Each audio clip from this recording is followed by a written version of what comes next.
వాక్య దైవమే మాట్లాడెను, వినగా కలిగే సమాధానము.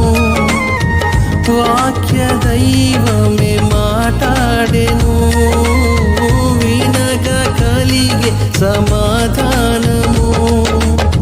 నన్ను మార్చినది నీ వాక్యము, తన కృపలో నన్ను కాపాడెను.